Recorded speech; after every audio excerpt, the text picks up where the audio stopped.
Flourishing Futures, Nourishing Biodiversity Now initiative was created by the young people of the Brahma Kumaris. We had 16 events in 12 countries where over 400 youth joined virtually and over 5,000 watched live on YouTube and Facebook.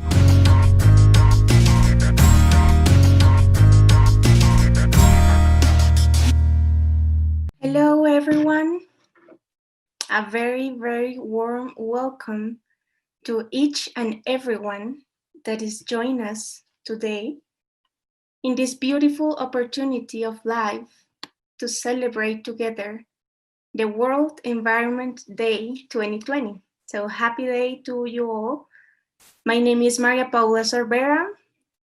I am here with you today from Colombia, our very full biodiverse country of South America, and this year's host of WET 2020 about biodiversity. So today we are going to explore a very, very colorful topic, and that is Flourishing Futures, nurturing biodiversity now, as an initiative of Brahma Kumaris Youth.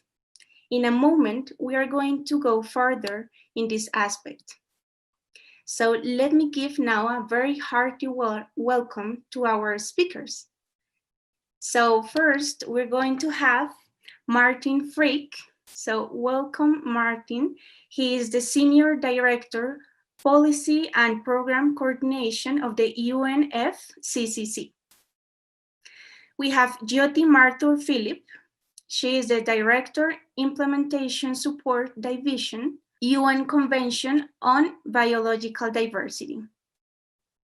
We have BK Janti. She is the Director, Brahma Kumaris, Europe and Middle East, and she is also the head of the BK delegation to the UN Climate Change Conferences. We have today Teresa Oberhauser.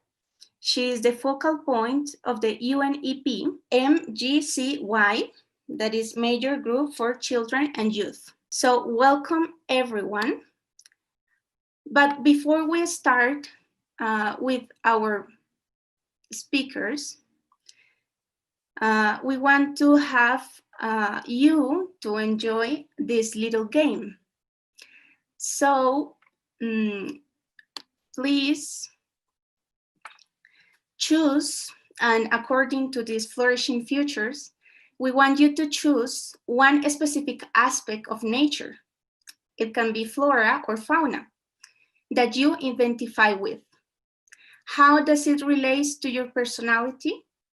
And we are also going to hear the answers from our speakers. How does it relate to you, to your personality? For example, I am as strong as an oak tree, or as bright as the sun. So let us have a moment to think, each one, and maybe we can hear from our panelists today what maybe they have chosen. It can be flora or fauna. Fast as a cheetah. Thank you. Oh, great. Thank you. Fast as a cheetah. Great. Hello, Martin. Yes, go ahead, yes. Please. To your question, Maria Paula, an animal that I always loved for many reasons is the bee. And if I look out of my window, I'm looking at a cherry tree. And, you know, I've seen this cherry tree in bloom. I see now the cherries, they are being stolen by the birds in the park. And that would not have happened without the bees. So professionally speaking, a big thing that you can do if you connect with many different groups is sort of acting as a pollinator, right? And try to transport information and inspiration and energy from one place to another. And this is what fascinates me. And this is, you know, what in a good day in this job I'm allowed to do. So that is from my end. Thank you. For me, it is the snake indeed. And coming from a country where we don't have snakes, and I'm terrified of snakes, I have to say, but it also shows the flexibility that we often need in our work as environmental advocates to actually adapt. And there, I think the snake is a very good example. Great, thank you. It's amazing how we can connect with every little thing in nature, right? Thank you. I'm going to choose the bull because I'm a Taurus, and that's not why I'm choosing it though, but it just struck me that if we're thinking about the future, then the bull can be called stubborn and obstinate. But on the other side, the bull also has a quality of determination. And I think that at this moment of time in history, we're going through a very, very critical period, and it's all of us being determined together and holding that vision of the future that's going to be able to make the push forward and make that future become a reality. And so I think that the bull is a good sign for me to think about. So Teresa, welcome. Welcome to this wonderful space where we can share about flourishing futures, and maybe we can get some good wisdom from your experience. So a very warm welcome to Teresa. First of all, thank you very much for inviting me for this great event. I feel really honored, really great to be here. And yeah, I'm really grateful to get the chance to share some of my perspectives, which are of course purely personal and from my own experience. And I'm sure there are many people in this room that are extremely active youth advocates or advocates, not just youth. So in that sense, this is just a tiny glimpse. I started I think at the age of 9 or something, in a group of children collecting waste in rivers and in forests.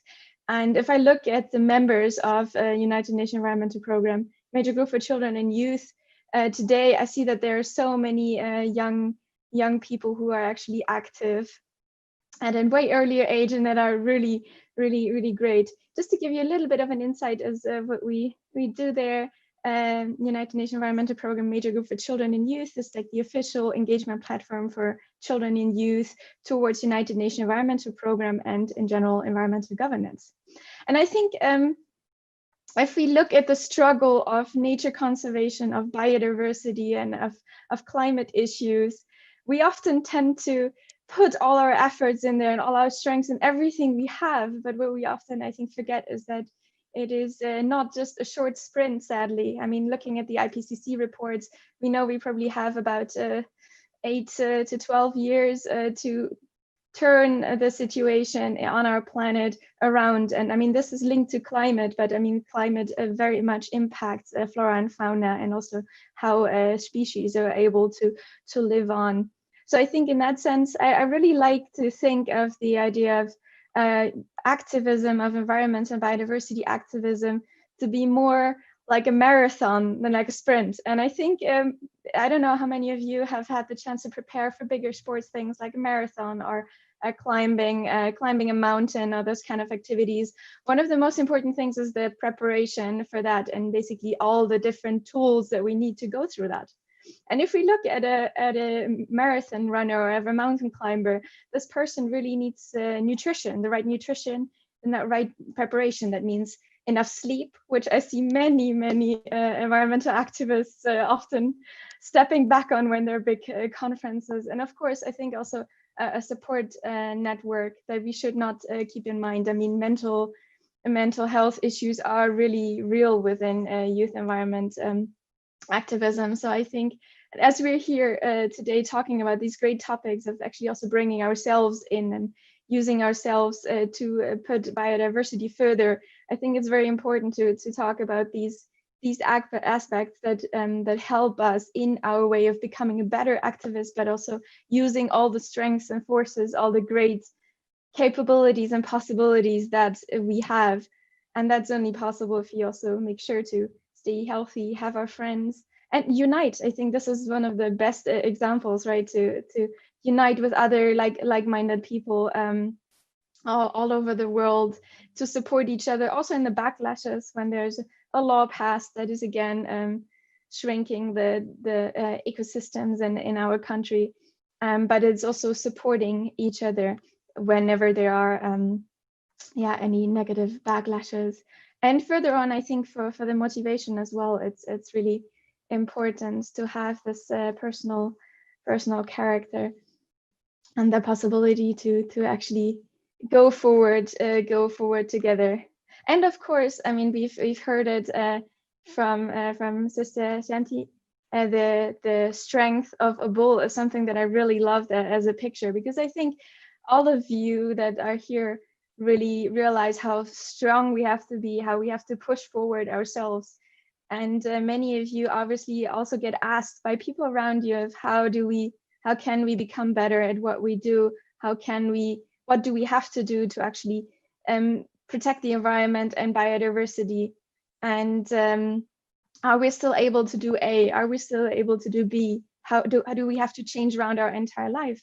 And I think those are the moments where we can use all our motivation to always take a tiny step further than what we do already today, to where it starts getting difficult, but where we can flourish and inspire other people. And that's, I think, what this event here is really teaching me today, how inspiring this event even started. So I'm really happy to hear more about that inspiration.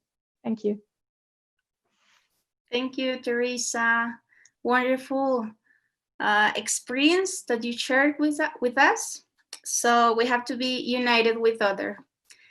Okay, thank you. So we're going to pass to our very next speaker. So now I would like to welcome Jyoti Mathur Philip. So welcome, and thank you for sharing with us. Thank you so much for inviting us, the Convention on the Secretariat of the Convention on Biological Diversity. It is my pleasure to join you today to celebrate World Environment Day. This year, the celebrations are even more special than we would have ever expected. With COVID-19 pandemic, the world has discovered the importance of the linkages of biodiversity and human health and the health of the planet, and the urgent need to preserve nature to avoid similar pandemics in the future. It is also special because this year, and now also into next, we as an international community are working together to prepare a framework for biodiversity, a 30-year framework for biodiversity, which will guide us and our actions for a common vision, which is a 2050 vision of living in harmony with nature. What do we mean by living in harmony with nature by 2050? I think of it as a world where all living things coexist in a healthy and balanced manner. A world where the well-being of nature, including us humans, coexist in a healthy manner, and everything is ensured.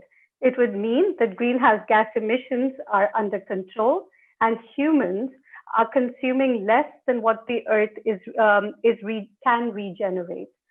For people who depend on marine and coastal ecosystems for their livelihoods, it would mean that the smallest to the largest fish species is thriving, that the shores are no longer eroded or vulnerable to storms, that coral reefs are colorful and multiplying, filling the eyes and imagination of guests and visitors. For farmers, it would mean that the lands are fertile, the pollinators are healthy, the worms and microbes are well and alive and enriching our soils, turning its nutrients into plants. It would mean that their crop yields would be stable and sufficient to provide nutritious food for almost 10 billion people. For nomadic herders, it would mean that they could take their animals to restored oases where clean water is abundant, and they could sit underneath ancestral trees to enjoy some shade and coolness. For indigenous people, perhaps in the Arctic, it would mean that they can travel on snow and ice, share their territories with seals, whales, bears, and birds, and pass on traditional values and knowledge about Mother Earth to their children and to the world. Deforestation would be halted and forests would have been restored. Animals would no longer be driven outside of their natural habitat. They would no longer come near human populations and therefore spread the diseases from animals to humans And that would be reduced completely, almost completely. Many cures for human diseases would have been found in species of plants, animals, and microbes. People living in the cities would understand the carbon footprint of the products they consume, and they would be connected with their food sources. They would only consume products that are produced and harvested sustainably, and illegal trade of wildlife for food consumption would be halted. Let's not forget that the dazzling colors of flowers, corals, and butterflies would continue to provide inspiration for artists and designers. The enchanting songs of birds, whales, and wolves would inspire musicians and poets. The new and old varieties of herbs, algae, and plants would provide delicious raw materials for cooks and chefs, and the mystery of great mammals would continue to feed children's imagination. To reach this level of harmony by 2050, the greatest efforts will have to be made now between 2020 and 2030. We want to hear your ideas and your views, particularly you, the youth who will be living with the consequences of the decisions that we are making today. How can we accelerate action in the next 10 years in order to reach this 2050 vision? How can we make the future flourish for you and for all future generations? I really look forward to exchanging with you in this upcoming session your views. Thanks a lot. Thank you so much, Jyoti, for your valuable intervention. So to live in harmony with nature, we have to make this effort while we are here, and you made this beautiful idea of the ideal world, the perfect world. Okay, so next to our passing to our next speaker, we want to hear Martin Frick. So thank you for being with us. So welcome, Martin. No, okay. Thank you very much for the invitation. Happy World Environment Day to everybody, and a special thanks to Teresa and Jyoti, because they have wonderfully set the scene for today. On biodiversity, two jobs before the current one, I was acting as the German ambassador for all of the UN organizations in Bonn. And so I learned my environment, and a couple of steps from the UN campus in Bonn is one of the most profiled museums for zoology, for animal diversity. And the director of this museum, a very kind man, gave me a private tour of this museum, which is really a privilege. It started in the early 20th century, and I will never forget the drawers after drawers after drawers that he showed to me with the most beautiful butterflies you can imagine. And with a sad expression on his face said, extinct, extinct, doesn't exist anymore. So all this beauty is basically just there because it's somewhere conserved in a museum. It's already lost. That's the first thing I want to say. And I was very happy about what Jyoti just said, because people tend to monetize everything. Money is the big equalizer. It's what makes things comparable. But there are things that are incomparable. How do you describe a giraffe to a child that has never seen one? An elephant, a wild lion, all these sort of animals, which we are losing at an incredibly rapid scale. I was checking a little bit background numbers before speaking here. And I mean, I professionally know it's shocking, but it's even more shocking than I ever thought. If you look at mammals, as human beings are mammals, if you would weight them with the giant balance, the biomass of all mammals on Earth is more than 90% now.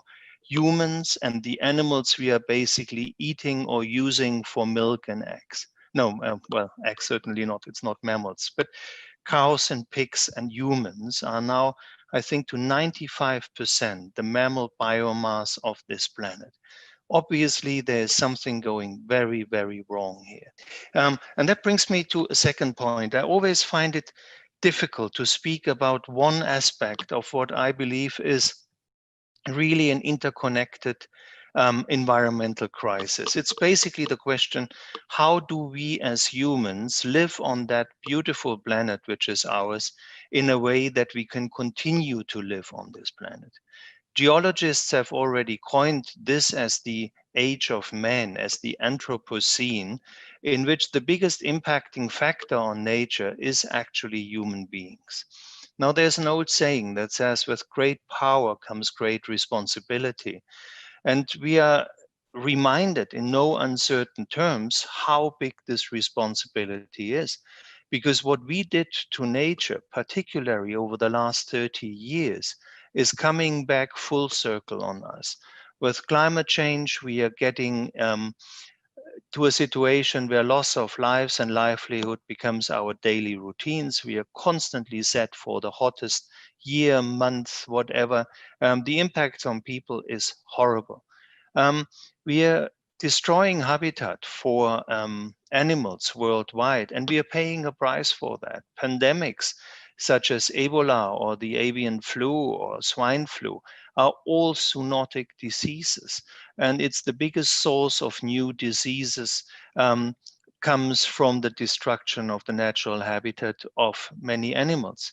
Now, on COVID, we are still looking into where is that exactly coming from and how is that distributed and what role is our relationship with nature playing there. But already now it is obvious that, for example, in Europe, as in the United States, hotspots of COVID infections are slaughterhouses in which people also work under unspeakable conditions, leave alone the animal welfare aspect of it. So clearly, in terms of climate, in terms of health, in terms of pollution, saving biodiversity also means saving human lives and also saving, I would say, the dignity of our lives, which is very much defined also by the context in which we are allowed to live. And I leave it at that, and I'm very much looking forward to our discussion later on. Thank you. Thank you, Martin. Very, very realistic picture you has given us, and the big responsibility that is in our backs to create, to make flourish a new future. Addition of what Martin and Yoti and Teresa has been sharing with us. So welcome, Sister Genti. Thank you very much. Can you hear me? Yes, very well. Okay. It's an honor to be with all of you today, and I want to give you greetings for World Environment Day, which I think is maybe the most important subject of our times.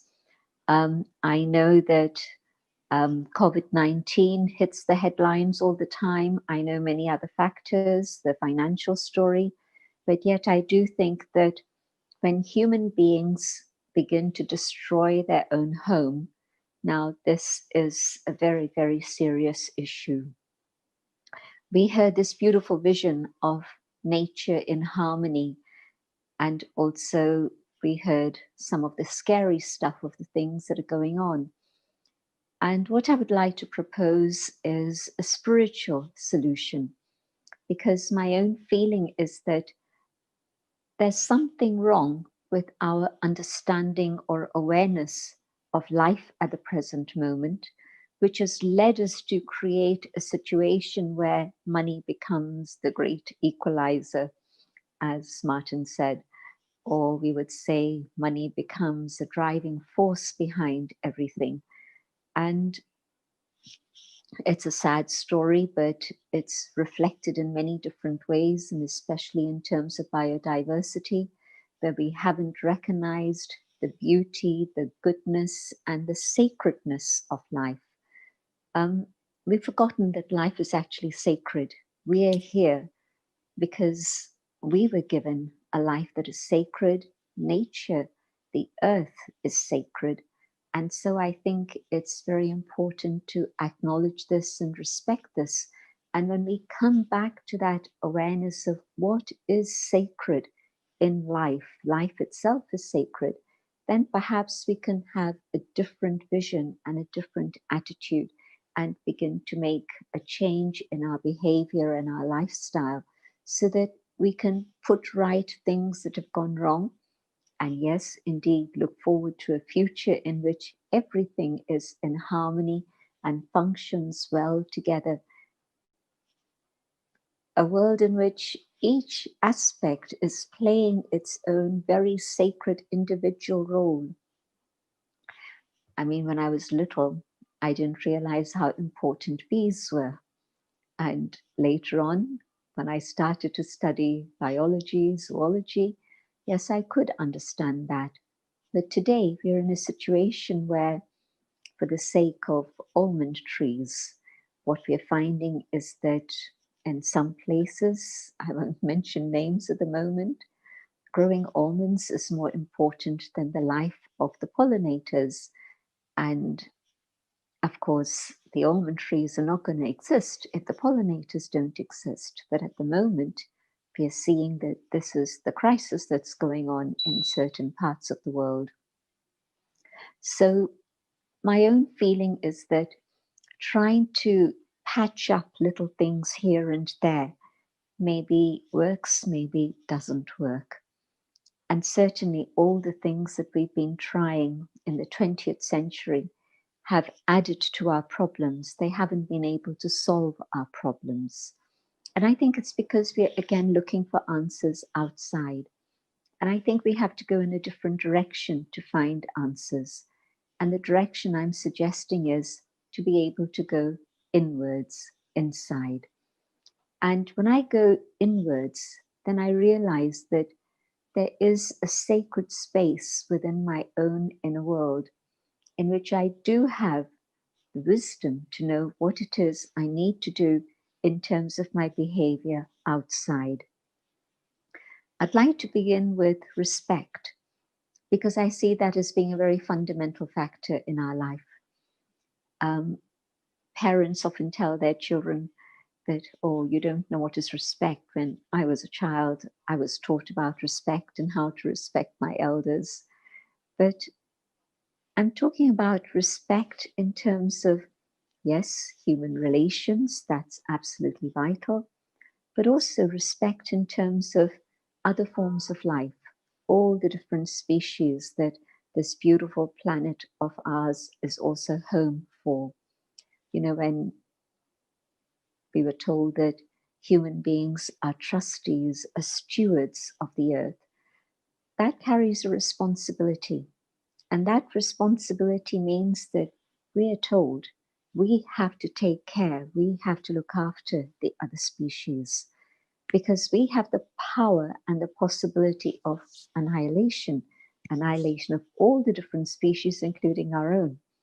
But if we really have the respect to be able to see that, and the responsibility that we have to learn to respect all forms of life and all aspects of nature, then our relationship with other forms of life and nature changes very dramatically. One very important way that respect brings about a change is that there is non-violence. At the moment, I'm violent towards human beings, I'm violent towards nature, I'm violent towards other creatures, other forms of life. And Martin, I didn't realize that hotspots were actually the slaughterhouses in the cities. But yes, that makes a lot of sense. And of course, yes, the destruction of the environment means that we've actually created a huge, huge imbalance. And so we don't have a safe place at the moment for ourselves, never mind offering a place of safety to other creatures. And so I think that respect is important, but how do I develop respect? Where does it come from? So often we hear of people, and young people also, But people speak about insecurity and lack of self-confidence or lack of self-esteem. Well, all of these are parts of the same problem. Where I've forgotten my spiritual identity, now I have to come back to the awareness of my own inner identity. Then in that awareness of who I am, I recognize that I carry within myself peace and truth and love and joy and purity. All of this is within me. But I need to know who I am. And when I go inwards on that spiritual journey and I rediscover this truth about myself, then I can hold my head up high. I have inner dignity that no one can take away from me. And this is the value that I have for myself when I see the values that I hold within. And of course, the more I translate these values into my behavior, into my interaction with everyone around me, including other creatures, other beings, it means that my own self-respect is enhanced. It continues to develop and grow. And so starting inside, and spirituality teaches me that whatever are the problems outside, the answers are not outside. Einstein said that you can't solve the problems with the things that created the problems. So the thinking that created the problems is the same thinking that's trying to find the answers and it's not working. But a different type of thinking on a spiritual perspective. And when I go inside and I touch those values within, my own self-respect is enhanced, and then I can look you straight in the eye and see you as my brother, my sister, as my equal, and we can ensure that we work together. Working together in cooperation is not possible if there's complexes of inferiority and superiority or racism, etc., etc. But when I see you as my brother or my sister, and I connect with you on that deeply spiritual level, then this is the foundation for being able to work together. And yes, it's not one individual, it's not one community, it's not one nation that can resolve the problems that have been created by humanity as a whole. It's all of us together, and all of us coming together with that one vision, one human family, one home, and this is our home.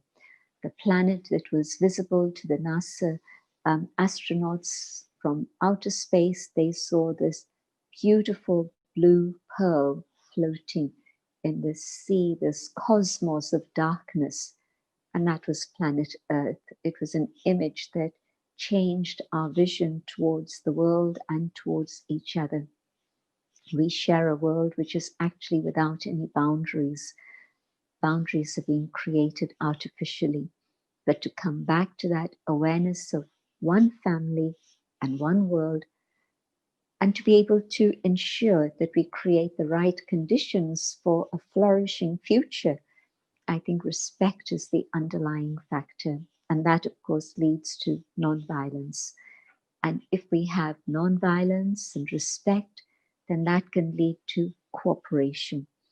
And so when we understand that the problem is bigger than all of us, that no individual or one nation can resolve it, and we decide to work together, then yes, we can work towards a better future for all, not just human beings, but also all creatures and nature itself.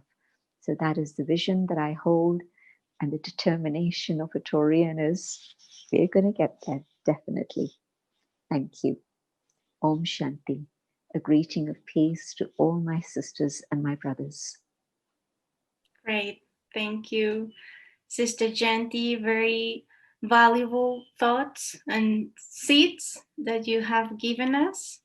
So to create this beautiful future, to create this beautiful world, we need to be, we need to act on the basis of respect, and then everything will get so much better. So thank you so much. Okay, now we would like to have an interaction with two of our speakers. I would like to ask a question to Sister Genti and Teresa. The basis of these sharings that we just had, does this flourishing approach resonate with your personal principles and values? Absolutely. This vision is something that comes from my heart and comes from the principles and the values that I hold, because I see that seeing life as sacred is a foundation, so that then respect and non-violence and cooperation can happen. But I also see that all of this is actually the qualities that are within every human being, not just within one individual, but every human soul has these qualities. And all we need to do is to just spend a little moment in silence and go deeper inside and connect with that which is within us and allow it to be expressed. And once we do this, then yes, that flourishing future is absolutely in our hands. And so I believe that these are the things we need to do to make it happen. Thank you. Thank you. Thank you for these great inspiring words by you, Sister Shanti. I can only agree, although I can't say it in such nice words as you do. That's really impressive. I believe in the good in people, and while many people call it naive, I've so far not been let down, especially not in the surroundings of youth activists that are working towards this topic. And I really like working with people, and also experience that within our groups of youth advocates, if people feel ownership, if they feel safe in what they do, if they feel supported, and if they can basically develop their character in the work that they do, then they also flourish and do much really find their own way in youth activism, because I think everyone's activism is personal, right? Yes, thank you, Teresa. So, okay, the second question for Sister Genti and Teresa is, how do you see it possible for the flourishing approach to become integrated in the field of biodiversity, especially for the younger generation? I'd like Teresa to share first, since she Okay. is of the younger generation. Yeah, I think it is actually crucial. And I mean, when it comes to developing respect, when it comes to developing a feeling for our surrounding, whether this is flora and fauna, whether this is other people that we work with, that we are in this journey of protecting biodiversity with together, then it is actually a really great opportunity to connect to biodiversity and to actually sit somewhere in nature and experience the surrounding, to have and if it's for those who live in bigger cities, if it's just a plant in your room that you see growing every day, or whether it's being outside in most parts of the day, I think that is something that really inspires us. So I think for those that live in areas where they don't get to have a lot of contact, especially now with social media rising, with technology, interaction of children starting very, very early, I think it's important that we encourage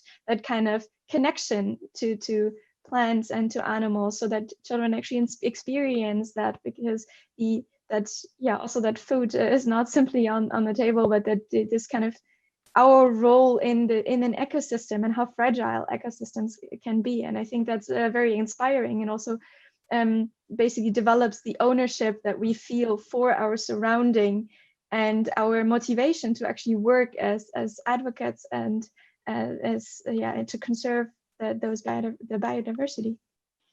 Thank you for sharing that. And what I'd like to say is that you are the future.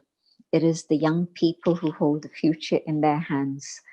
And I know that if a young person is motivated and inspired, then the extent to which they can do to bring about change is just infinite. It's unlimited. And so I would say to young people that, yes, because you are the future, let yourself hold that vision of the beauty of nature and the beauty of the future that is possible. And if you hold that vision of the flourishing future and want to take your generation to that, that would be an amazing achievement. Because in fact, who knows how long my life is still, but whatever it may be, I know that the vision that I started with when I was 19 was a future in which there was justice and truth and love and joy. And it hasn't happened yet, but the vision doesn't leave me and it continues to inspire me. But I think that I had more time, but I think that the younger generation today, Teresa and many of you on this event, you're very aware that time is not on your side because we're running out of time and things have to move very, very fast. But I think that you mentioned social media, and I think that's the key. I think young people have been born into the digital age, and so for you to make a few clicks happen is second nature. For me to learn how to use a smartphone is an effort, but for you, it's second nature.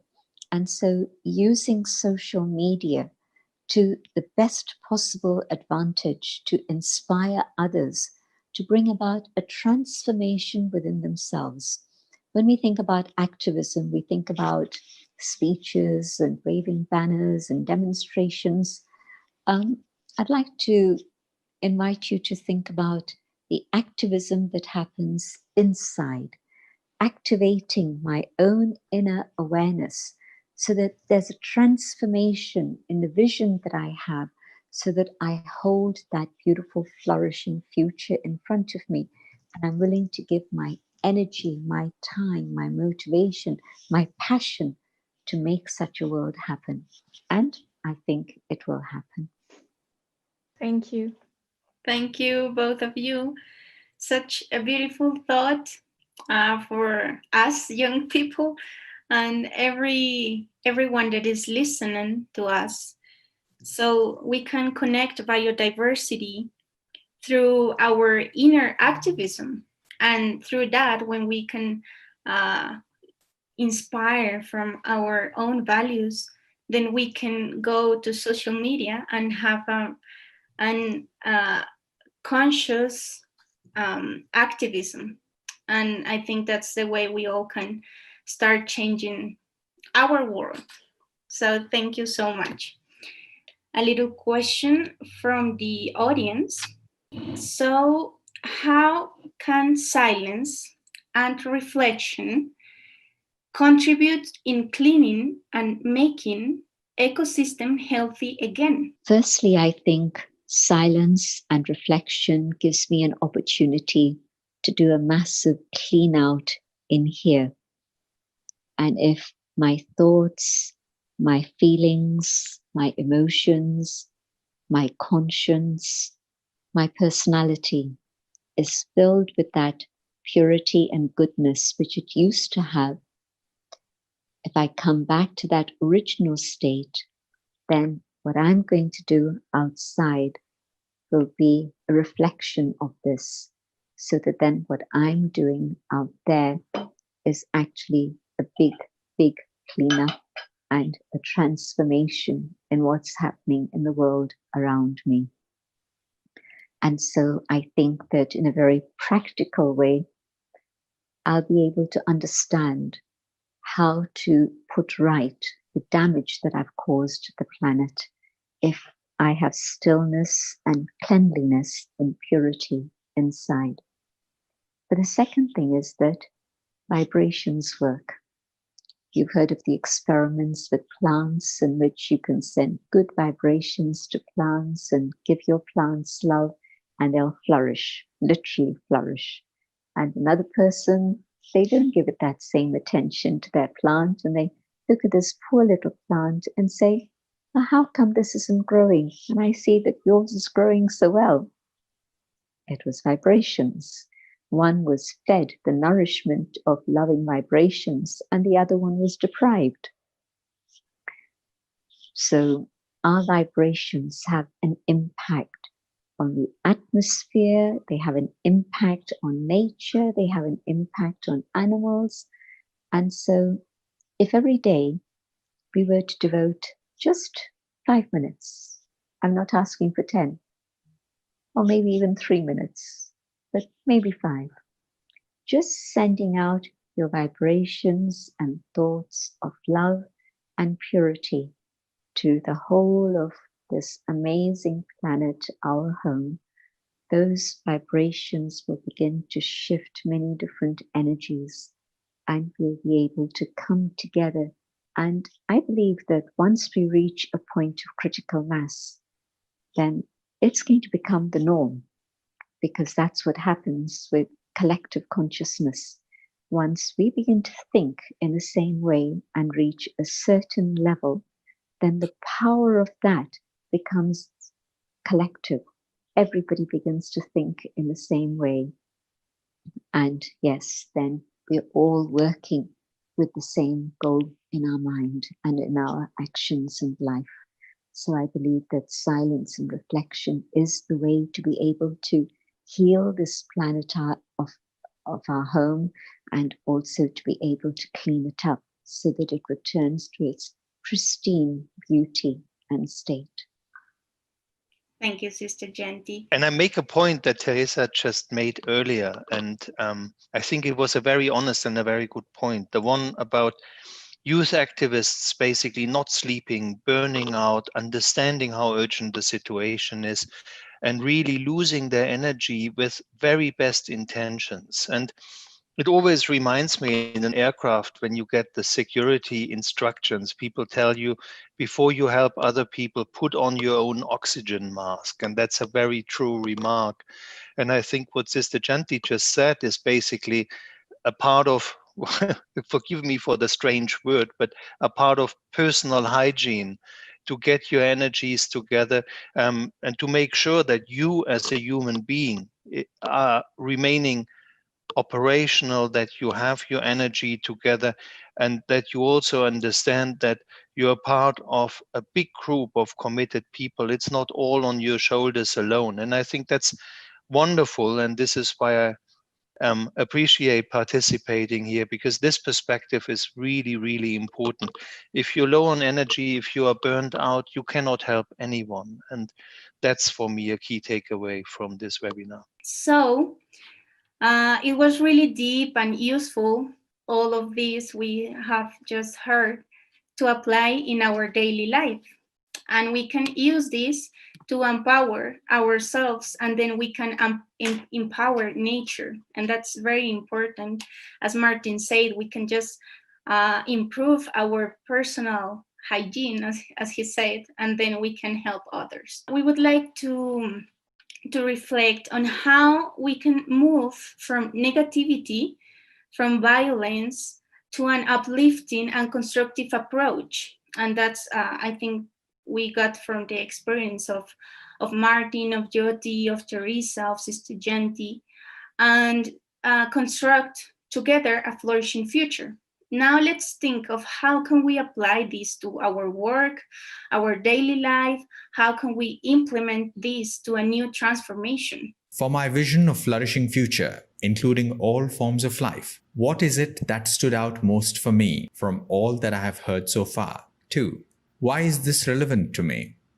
Can I identify principles and values for a new approach in working towards a flourishing future? Now, how can I use this new flourishing approach, principles and values, practically in my area of work? What is my roadmap towards a flourishing future? We had a very nice conversation. It was very nice to have a one-on-one conversation with somebody from another part of the world, even though I thought that she was from my part of the world, but we are from the same world. So that's what was very good. What we did, what is it that stood out for us? Some of the things that stood out for us was that there is a recognition that our relationship with nature is broken, and that we recognize that nature can provide a lot of support to us. It can provide spirituality to us. It can provide alignment to us. But in the last 30 to 40 years, we have relationship with nature has changed drastically, and that has changed our approach and our and maybe part of the negativity and all of that comes through this broken relationship with nature. What we do recognize is that we have to change and move forward and be different in our approach to nature, and this is where youth come in, because youth are our future. They have the tools, the solutions. They can innovate, they can change, and they can move us forward to a better future than what we are leaving behind for them, or where we have got them. And we recognize that, in the next 10 years, we have to make changes. That in the conscience of the world, now we have for COVID-19 that we need to flatten the curve. It's the same thing for biodiversity loss and greenhouse gas emissions. I think Martin might speak about that. And so we have to flatten the curve to 2030 if we want to get to reach a vision of living in harmony with nature by 2050. To do that, we have to reduce waste.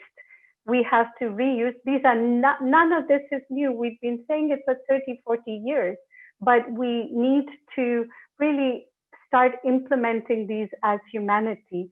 We have to reduce waste. We have to reduce consumption. We have to have new production ways of producing, maybe reuse material that has already been used, so that we don't continue to take from nature, but rather reuse what we've already taken from her. We have to move to a new future. We need to, and again, youth can do this. You have all the answers. You are our future. So maybe, so this is the time for you to mobilize. You are, from what I understand, I think under 35 is more than what are over 35. So it's a huge, huge group that can mobilize and make change happen. And finally, we talked about it at a macro level. We talked about the economic recovery programs that are being approved by all governments now for COVID recovery, both at an individual level, at a level of big companies and multinational organizations, and also for infrastructure. And you as youth can demand that these include building back better to ensure that, biodiversity loss, greenhouse gas, nature, all of this is respected in the future projects and programs that governments undertake. Would you like to add anything, Devandri? Yes, thanks, Jyoti. Just to add that our discussion about things on a macro level and the economic recovery program actually came from something we were chatting about earlier in our discussion about how the pandemic and the lockdown and the way the world has just subtly changed has actually given us the opportunity to create a new normal.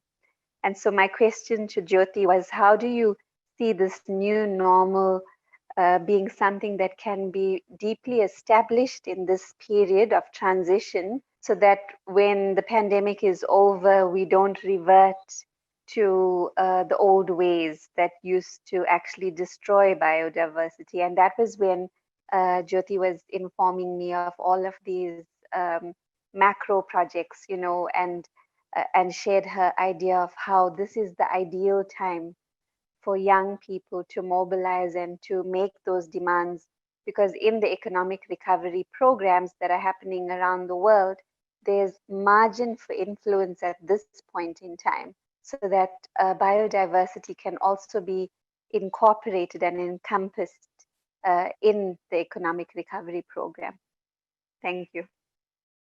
Yeah, we were discussing about the first question, and what emerged from our discussion was two specific points.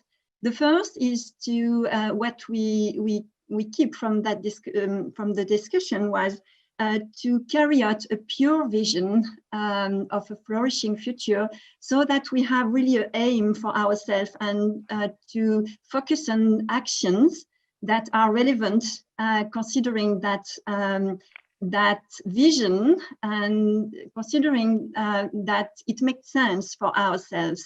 And we turn the discussion on that aspect of what makes sense actually in our life. It can be at work, and especially it was the focus at work. And both of us with Catherine, we were discussing on that. And it is like really so huge for us as young adults to be aligned and to choose to make choice of activities of work that provide us that energy, that focusing, and how to use that energy to be rejuvenate, and yeah, to have an impact for ourselves and outside. And both of us with Catherine, it was just amazing. We both had time during the lockdown to be really connected to nature, and to spend some time, good quality time in nature, and how it had a really good impact to provide us energy. And the question we had together was, how can we take it in our daily life so that we could make it more energetic, as we were spoken, and the guests were spoken about that, how to make it very energetic. So yeah, that's the point we share, and we carry out with that. Yes, thank you so much. So I think from breakup groups, we have just heard some valuable things. Between them, just we need to create this new normal, from creativity to create projects for students, for young people to emerge these beautiful values that can change the world. So thank you so much for your contribution. And we are going to pass now to, to another section of questions to Jyoti and Martin. So we would like to ask you, taking this into account, all of these from the beginning, how did you envisage the flourishing approach being used to make a practical contribution to the various projects and initiatives related to biodiversity? Really impressive what I just heard, coming back from the different groups. Try to answer to your question by also responding to what I have heard. I think there's this element of the COVID-19 crisis that really was for many people a moment for reflection, a moment to pause in a very, very hectic daily life that people normally have, and also to be alone in nature, which we basically as modern people do very, very rarely. And I think there's a growing sense worldwide of people saying we cannot go back to business as usual, because business as usual is not working. I very much appreciated Jyoti's comment about flattening the emissions curve. And, while I was sitting here, there was a message popping up that we are again at record levels of CO2 emissions, despite the fact that the COVID crisis really locked billions of people down. What I find really empowering and really worthwhile reflecting on is to actually take a step back and think about what kind of life would we like to have, and not take everything that we see around us as a given. Our life is certainly so substantially different from a life 100 years ago. And I don't mean that positive or negative, we have a bit of both. Of course, we got a big level of destruction of nature, but on the other hand, how brilliant is that we are all sitting in our living rooms somewhere in the world, connecting with each other and speak to each other in real time. despite being more than 7 billion people, we've never been closer to each other. And I think if we can encourage ourselves to collectively think about, what Rio Plus 20 called the future we want, then we will also be able to create this future we want. But for that, we first have to understand that it really is in our hands, that very little things are a given, and that, as the COVID crisis has showed us, things can turn around basically overnight. But this is also a big power, and I think that's a power we should be using, and that will translate into so many good projects. And to conclude, working with and for biodiversity is really simple. It goes down to composting your leftovers from meals. It goes down to turning a little garden, if you have a little garden, from a green desert that's just a manicured lawn, to a place in which bees and species can flourish, and just create a little bit more of a connection between ourselves as beings and our surroundings, because we cannot live without this support system on our wonderful blue marble. And with that, I hand back to you, Maria. Thank you, Martin. Jyoti? So, as I said already, we are in the middle of developing our 30-year global biodiversity framework, which we will, although governments are negotiating, it will be up to you to implement, because we will be gone from the workplace, at least, maybe not from the planet, but at least from the workplace, we will be gone in the next 30 years.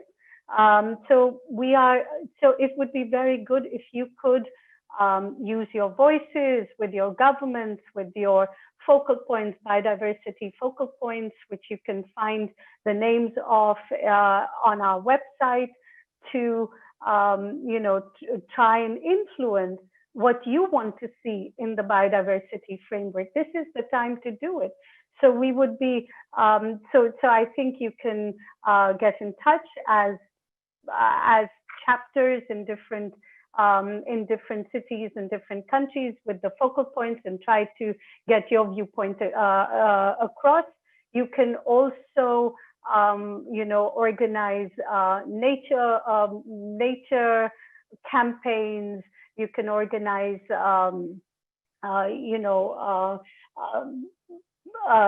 quizzes, blitz, everywhere, to increase the awareness of nature and awareness of biodiversity in this time.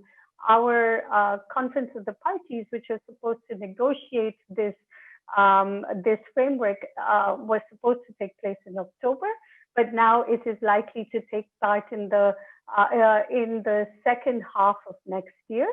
And so you have a whole year. There's a whole year for you to influence the decision makers on what you want. And I think that would be a very, very good way for you to include flourishing approaches in the framework. Thank you. I think we all been inspired by Jyoti, by Martin, by Sister Janti, Teresa, and we can now move ahead, go forward with this new, or with this refreshed mind to build together a new future, taking conscious action to build this beautiful future. And we all have the seeds to do that. Okay, now we would like to invite Sister Janti to conduct and to share a moment of meditation, so we all can take a moment to think and to reflect on what we just have heard from our speakers. So please, Sister Janti. Just take a moment to go on a journey inside, going inwards and experiencing the light within. I am that being within, a being of light. And in this awareness, my thoughts can travel to a future that's very beautiful. A future that's filled with harmony.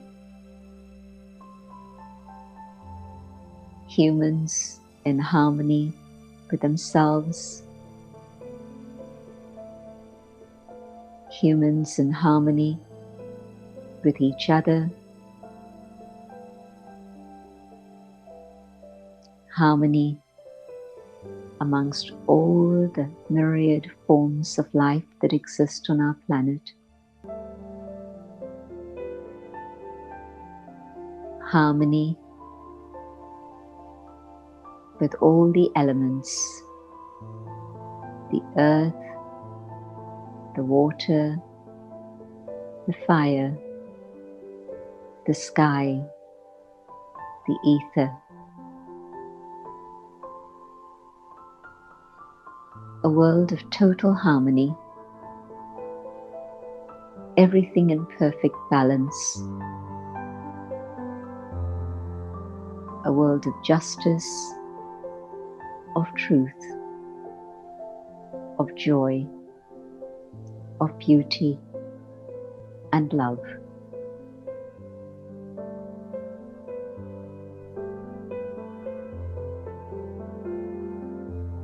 Keeping this vision of the future, I ask myself,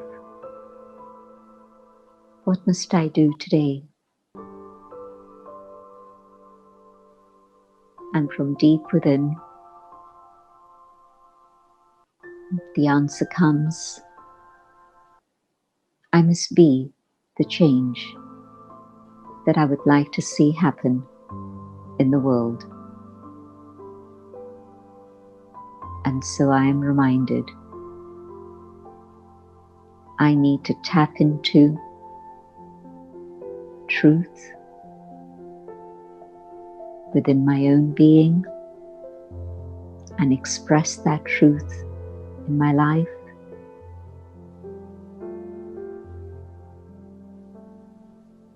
I have to find that peace within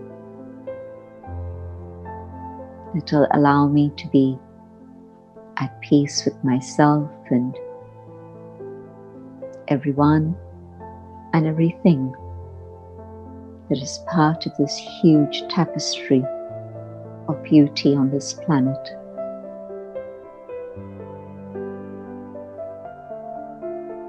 Let me find that love within myself that can then be expressed and hold everything inclusively, including every color, every race, every being, every form of life, every aspect of nature.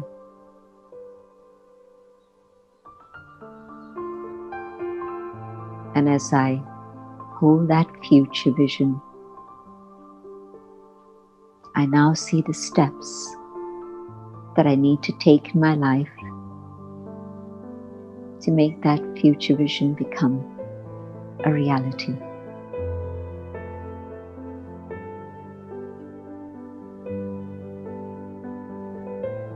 Om Shanti. Thank you.